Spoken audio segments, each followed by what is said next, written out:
नमस्कार दोस्तों, स्वागत है आपका हिंदी नॉलेज शो में। तो दोस्तों, फ्रांस अब भारत को सबसे एडवांस, सबसे अत्याधुनिक पनडुब्बी नहीं देने वाला। और हैरानी वाली बात यह है कि ये पूरी डील करीबन 43,000 करोड़ रुपए की थी, यानी करीबन 6 अरब डॉलर की। इससे फ्रांस को अरबों डॉलर का फायदा होता, लेकिन उसके बावजूद भी फ्रांस पीछे हट गया है। और इसके पीछे कारण क्या है, मैं आपको बताता हूं।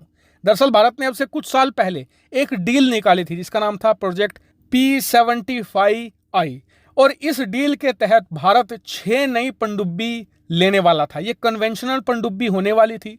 और इस डील में कई देशों ने रुचि दिखाई, जर्मनी, रूस, फ्रांस, इसके अलावा दक्षिण कोरिया। सबसे पहले इससे जर्मनी बाहर निकला, उसके बाद रूस भी बाहर निकल गया। जी हाँ, रूस भी बाहर हो चुका है। लेकिन अब खबर आई है कि फ्रांस भी बाहर जा चुका है और अब सिर्फ दक्षिण कोरिया बचा है। लेकिन बाहर जाने का कारण क्या है? कारण है भारतीय नौसेना की जरूरतें। भारत ने यह कहा कि हम उसी देश से पनडुब्बी लेंगे जो हमें पनडुब्बी के अंदर AIP लगाकर देगा, यानी कि एयर इंडिपेंडेंट propulsion सिस्टम। यह भारत की बहुत ही ज्यादा बड़ी नीड थी और इसके बिना हम पनडुब्बी नहीं लेने वाले थे। अब इस डील को देखकर सभी देशों का मन ललचा, क्योंकि डील बहुत बड़ी थी। 43,000 करोड़ रुपए, यानी करीबन 6 अरब डॉलर। जिस भी देश को मिलती, उस देश की डिफेंस इंडस्ट्री को बहुत बूस्ट मिलता। ऐसे में सभी देशों ने भारत से बात करने की कोशिश की, लेकिन भारत अपनी मांग से टस से मस नहीं हुआ। हमने साफ कहा, AIP हो तो ही हमारे पास प्रपोजल लेकर आना। अब सबसे पहले जर्मनी बाहर गया, उसके बाद रूस भी बाहर हो गया, क्योंकि रूस ने साफ कर दिया कि जी हमारे पास AIP टेक्नोलॉजी मौजूद ही नहीं है।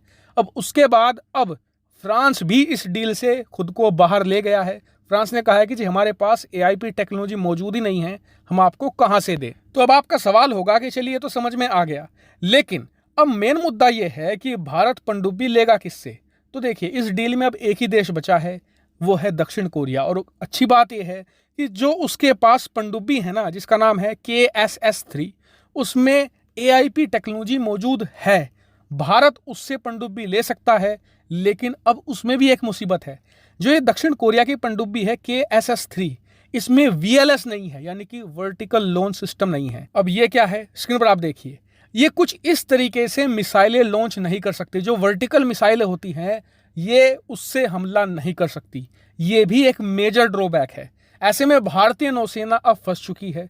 हमारे सामने अब चैलेंज ये है कि हम कौन सी पनडुब्बी ले। क्या हम अपनी AIP की मांग ठुकरा दे, या फिर हम जो VLS है उसके बिना ही काम चला ले। वहीं उससे भी बड़ी मुसीबत यह है कि यह फैसला जल्द से जल्द लेना है, क्योंकि 2 कारण है। पहला ये कि चीनी नौसेना की गतिविधियां हिंद महासागर में भारत के आसपास बढ़ रही हैं।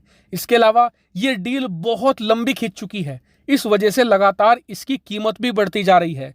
ऐसे में भारत को जल्द से जल्द कोई फैसला लेकर इस डील को फाइनलाइज करना ही होगा। हालांकि इस पूरी डील पर आपका क्या मानना है, कमेंट करके जरूर बताएगा। फिलहाल इस वीडियो में इतना ही। Thank you very much for watching video.